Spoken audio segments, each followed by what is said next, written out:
Tout d'abord, je vous remercie d'avoir écouté ma présentation et j'espère ne pas vous avoir endormi. Désormais, je vais vous présenter la partie projet. À mon arrivée donc au Crédit Agricole Indosuez, j'ai eu la chance de participer au projet de remédiation client. Pour vous présenter le projet, nous allons voir trois grandes parties. La première, c'est l'identification du problème que j'ai rencontré lié à la remédiation client.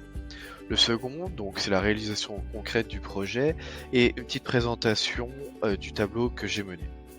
Et pour terminer, le bilan et voir les conclusions et les axes d'amélioration du projet.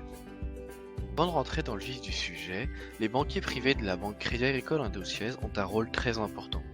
Ils sont le premier échelon de la remédiation KYC et de l'analyse des risques. En septembre 2019, à la suite d'un durcissement de la réglementation bancaire, le Crédit Agricole Indosuez s'est engagé dans un chantier de mise à jour KYC.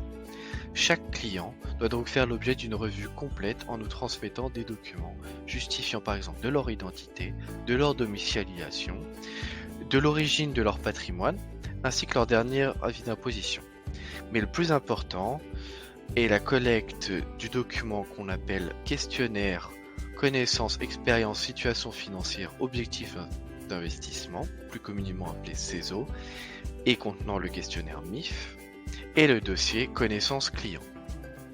Donc ces documents nous permettent d'analyser les besoins du client et de lui proposer les services et les produits financiers les plus adaptés.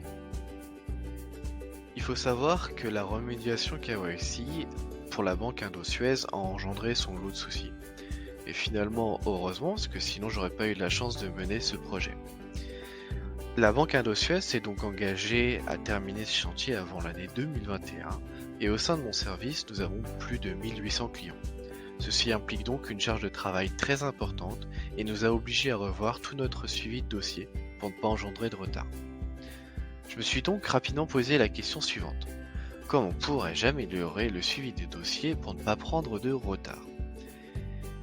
Tout d'abord, il était donc nécessaire de prioriser la complétude des dossiers des clients en fonction du capital qu'ils nous ont confié et du niveau de leur risque. Mais le vrai problème, c'est que ce chantier ne doit surtout pas impacter l'activité quotidienne du service et la qualité du service commercial que nous rendons.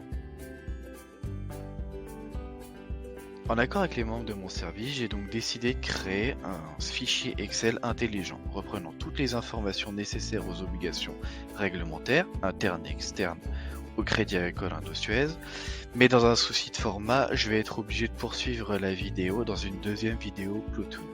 A tout de suite. Created using Powtoon.